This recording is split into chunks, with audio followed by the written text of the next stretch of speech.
Voyons enfin comment encadrer un nombre. Donc, encadrer un nombre, c'est l'intercaler entre une borne inférieure et une borne supérieure. J'ai ici le E qui a été mangé par le diaporama, peu importe. Donc, encadrer un nombre, je répète, c'est l'intercaler entre une borne inférieure et une borne supérieure. Ça veut dire quoi ça? Ça veut dire l'intercaler entre un nombre plus petit et un nombre plus grand, tout simplement.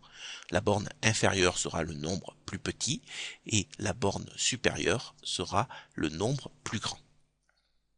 Prenons un exemple. Donnant un encadrement du nombre pi à l'unité. Alors, pi. À quoi est égale sa valeur?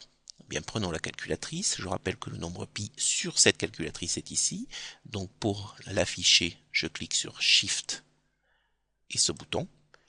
J'exécute et donc voilà une valeur approchée du nombre pi.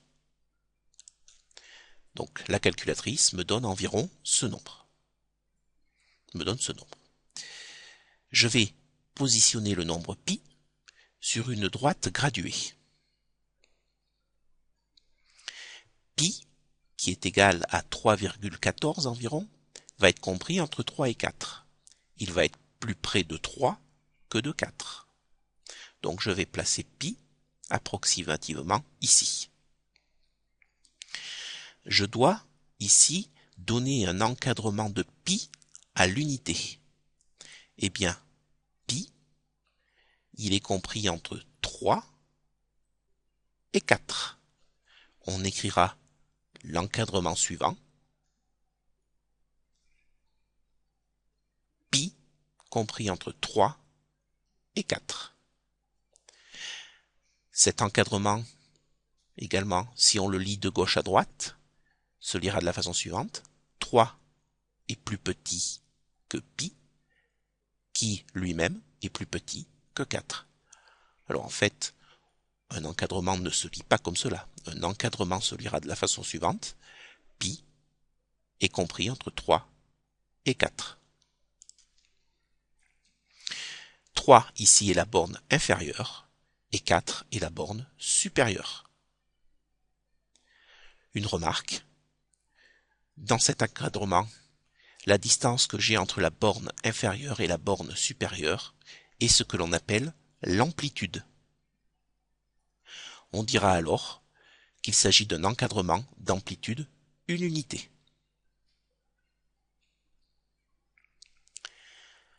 Prenons un autre exemple. Exemple numéro 2. Donnons maintenant un encadrement de pi au dixième. Donc la calculatrice me donne ce résultat, on l'a vu tout à l'heure. Je vais placer pi sur ma droite graduée. Ici, je dois encadrer le nombre pi au dixième. Il va falloir que je gradue ma droite graduée en dixième. C'est ce que je vais faire tout de suite. Alors j'ai uniquement gradué ici entre 3 et 4, parce que pi est compris entre 3 et 4. Ici j'ai la graduation 3,1, 3,2, 3,3, 3,4, 3,5, 3,6, 3,7, 3,8, 3,9 et 4. Pi sera placé ici, entre 3,1 et 3,2. En effet, on sait que pi est environ égal à 3,14. 3,14 c'est entre 3,1 et 3,2. En effet, 3,1 je peux l'écrire comme 3,10 et 3,2 je peux l'écrire comme 3,20. Ainsi, 3,14 est bien compris entre 3,10 et 3,20. Donc pi est compris entre 3,1 et 3,2. On écrira alors cet encadrement.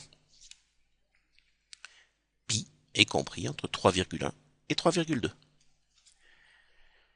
Une dernière remarque. Juste avant la dernière remarque, le nombre qui est ici, c'est ce que l'on appelle la borne inférieure, et le nombre qui est là, c'est ce que l'on appelle la borne supérieure. Notre dernière remarque, pi est compris entre 3,1 et 3,2. La distance entre ces deux nombres est appelée l'amplitude. Cette amplitude ici est égale à 0,1. J'ai 0,1 entre 3,1 et 3,2. Ainsi, on dira qu'il s'agit d'un encadrement d'amplitude 0,1 unité.